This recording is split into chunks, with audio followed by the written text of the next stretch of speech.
Ya. Assalamualaikum Bu Hana. Waalaikumsalam Ya, warahmatullahi wabarakatuh. alhamdulillah. Gimana kabarnya Bu Hana hari ini? Alhamdulillah baik, sehat. Sehat dan harus tetap semangat. Ruang. Iya betul ya. Hari ini apa ada kegiatan kan? Kebetulan sudah reda ini. Alhamdulillah saya ada perlu ini mau ngobrol dengan Bu Hana terkait dengan Bu Hana memimpin di SMP 11 itu bagaimana pengalaman dan dalam memanage ya lembaga yang memang cukup besar. Ada beberapa pertanyaan Bu Hana yang ingin saya sampaikan. Siap ya Bu Hana ya? Ya. Ini yang pertama Bu Hana.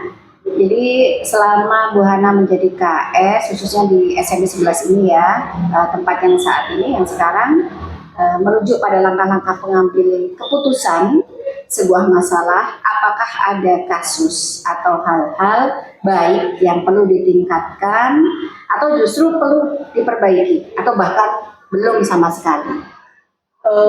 Kalau dikategorikan kasus nggak ada, atau dikategorikan masalah ada. Tapi namanya kita berdinas yang aturan-aturan itu harus diterapkan, ya adalah ya itu ya. Alhamdulillah di SMP 11 itu masalah-masalah yang muncul itu relatif tidak ada, tapi ada itu sehingga saya dalam mengambil keputusan itu karena masalahnya positif menjadi pembelajaran buat saya setiap hari. Jadi atau mungkin ada yang perlu peningkatan. Perlu peningkatannya itu kami berpikir bagaimana terutama di SDM ya memiliki informasi yang tepat sesuai dengan aturan-aturan gitu ya, dengan IHT, dengan workshop. Keren. Ya baik, Bu Hana saya lanjutkan deh pertanyaan yang kedua. Dari beberapa tadi relatif tidak ada masalah ya, alhamdulillah ya, berarti sudah kondusif, efektif ya.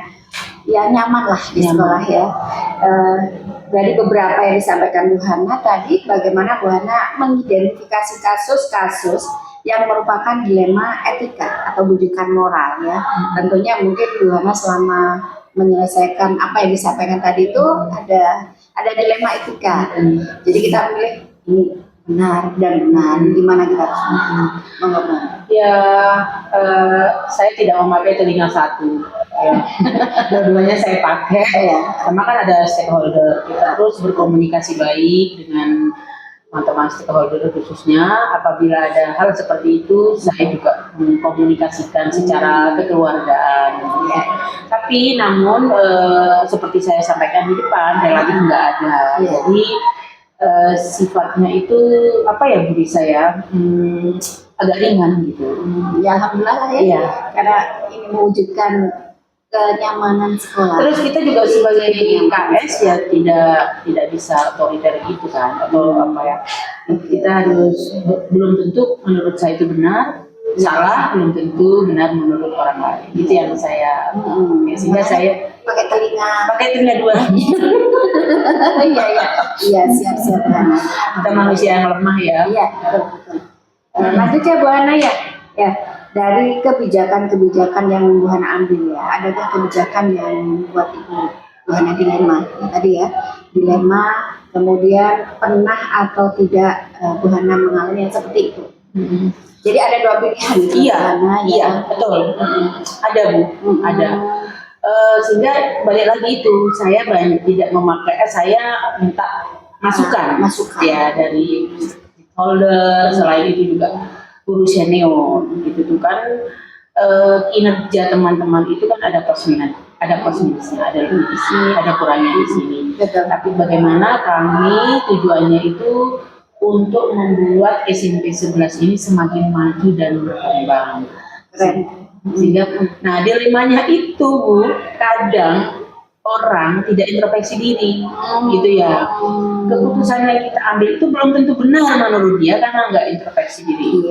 Padahal kita sudah pakai analisa dari kurikulum, dari kesiswaan, dari humas, dari guru senior, dari guru pada umumnya. Ya istilahnya belum refleksi ya. Padahal sudah dibangun sinergitas, kolaborasi ya tadi itu ya bersama timnya Bu Hana. Jadi artinya dalam menyelesaikan masalah itu Bu Hana tidak secara personal diri sendiri, saya individu.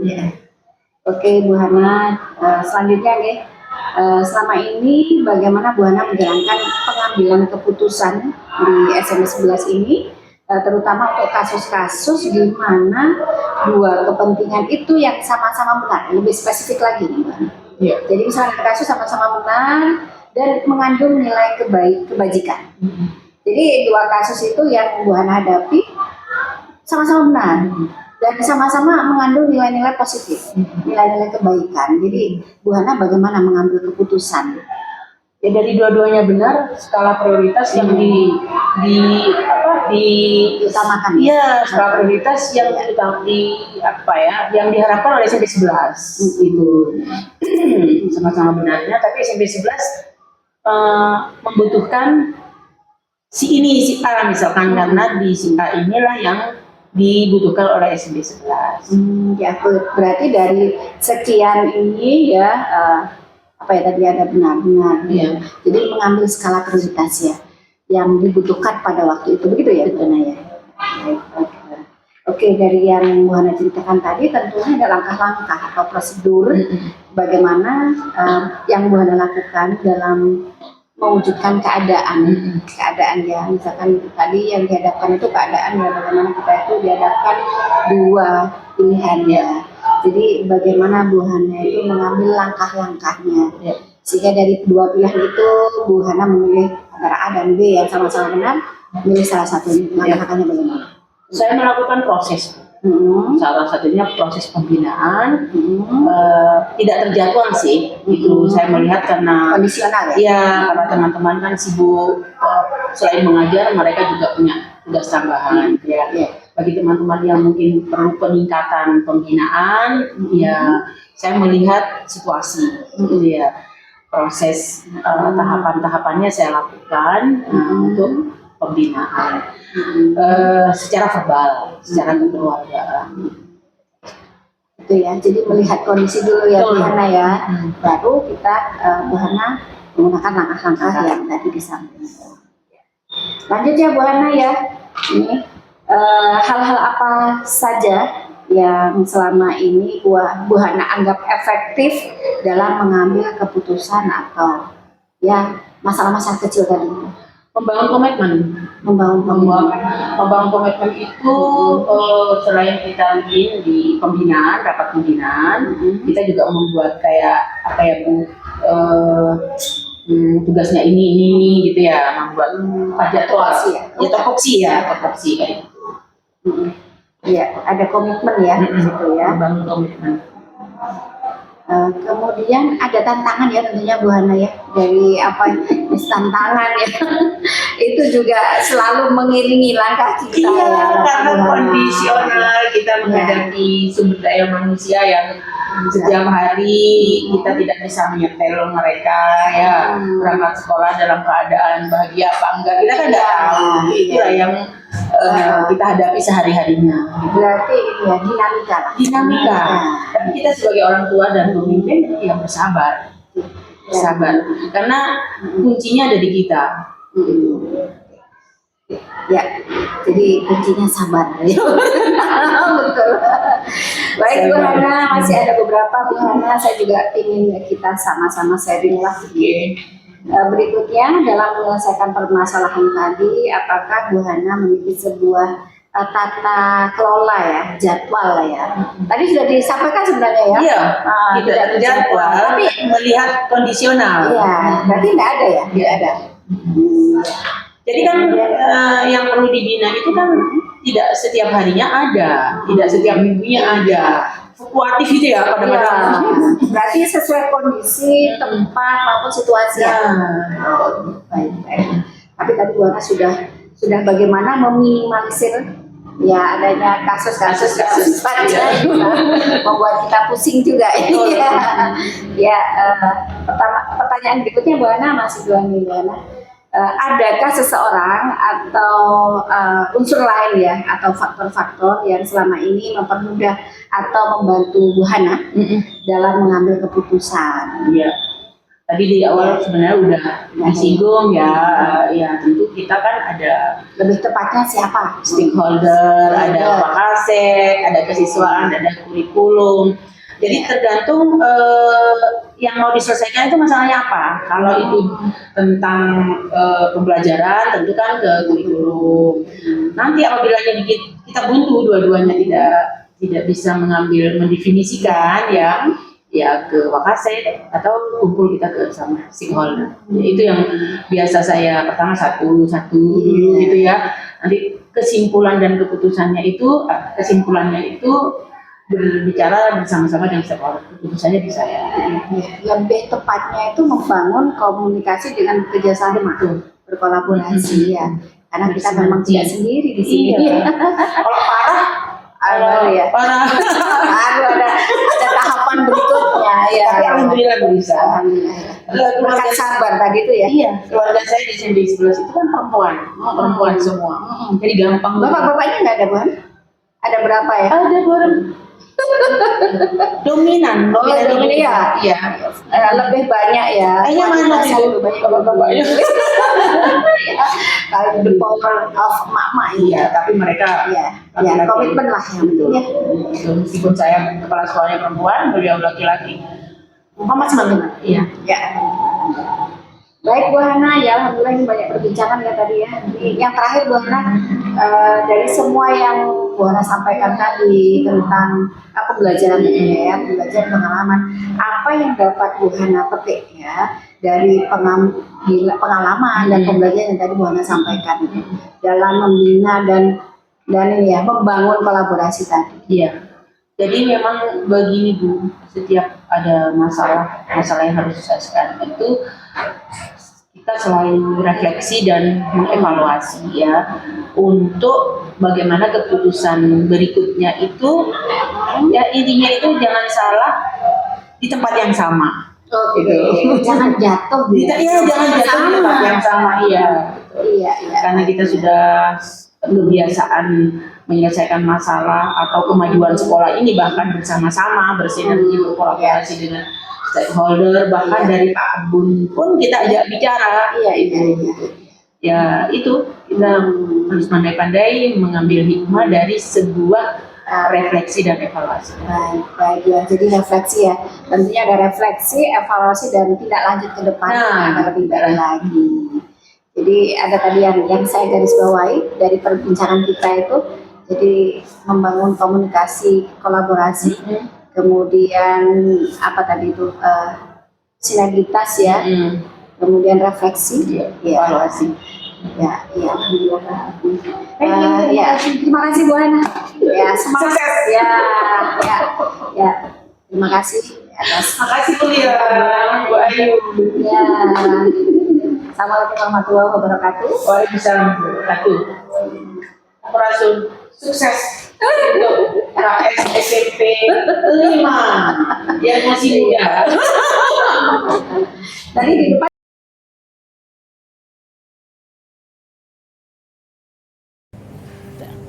Assalamualaikum warahmatullahi wabarakatuh. Waalaikumsalam.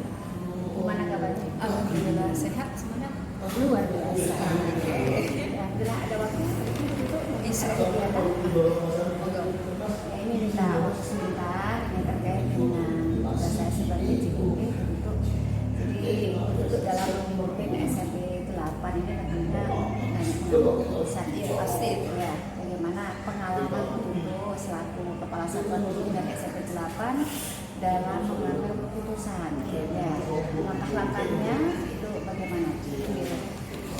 Kalau saya mengambil keputusan bukan kebijakan ya kalau keputusan saya melihat regulasinya apakah keputusan ini melanggar regulasi atau tidak. Setelah itu kalau bisa kita bijaki keputusan itu ya saya bijaki, saya mendatangkan apa itu saya konsultasi dengan senior di sini yang apa istilahnya komunikasi dan kawan saya bagaimana saya mengambil keputusan ini di luar keputusan itu bukan aturan regulasi. Kalau kebijakan ya kita masih bisa membicarakan dengan kesepakatan ada tim pengembangan.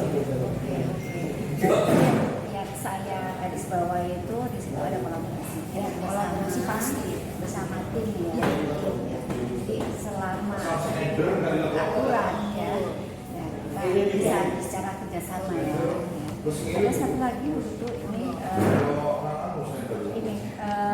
ada beberapa faktor ya, atau mungkin tadi yang disebutkan ada timnya bentuk dalam menyelesaikan permasalahan. Nah, di sini orang-orang atau personilnya begitu, itu siapa saja yang bisa. Ini personal ini sebelum ini kan saya juga mempelajari bisa mempelajari karakter, mempelajari kepribadian dan kompetensi yang terkait masalah pribadi atau apa ya. Ini mereka kebanyakan ini tim pembantu kepala urusan siswaan BK ya. Ini kita juga tidak menggunakan namanya senioritas karena kita sudah berpengalaman, sudah paham betul tentang ya. Jadi ada sinergitas betul, sinergitas dari berbagai urusan ya. Jadi ada kolaborasi di sini, kolaborasi selalu. Ini betul-betul ada yang penting saatnya betul dalam menyelesaikan permasalahan. Betul-betul diarahkan dua permasalahan yang sama-sama benar, yang sama-sama penting. Ini yang dipilih betul-betul itu yang bagaimana, yang mana dari dua, misalkan dua kasus yang atau antara benar dan benar yang masuk dalam dilema etika ya. Itu yang dipilih betul-betul ini dalam mengambil keputusan ini sangat sulit, bahkan sulit. Ini membutuhkan pemikiran yang lama, jelas ya Bu. Yang sangat saya banyak kolaborasi itu belum keputusan yang saya ambil ini nanti juga akan imbas yang bagus untuk depannya. Yang pasti saya mengambil keputusannya itu benar-benar ada kebermanfaatannya ya. Yang saya ambil yang diambil yang betul ya, bermanfaat untuk sekolah, kelangsungan sekolah, dampaknya yang lebih luas. Ini keputusannya itu diambil yang ini diutamakan ya, memberikan manfaat ya, dampak yang bagus, utama yang positif yang baik ya. Terus yang terakhir ini betul ya, dari apa yang sudah disampaikan tadi tentunya ada pembelajaran, pengalaman, apa yang betul-betul petik dari pengalaman itu. Banyak sekali kalau pengalaman itu bisa sepanjang kurun waktu itu, tiap hari, tiap minggu, tiap bulan itu akan datang sendiri. Itu permasalahan yang membutuhkan kebijakan kita, membutuhkan keputusan kita tadi, kolaborasi, sinergitas itu harus benar-benar yang menjadikan kita itu tidak salah kebijakan ya. Berarti menjadi pengalaman, karena pengalaman itu betul ya, baik ya, gitu ya. Tetap semangat betul dalam insya Allah SMP harus Jember ya, makin keren sekolah semangat ya. Terima kasih betul. Saya pamit dulu. Assalamualaikum betul. Waalaikumsalam.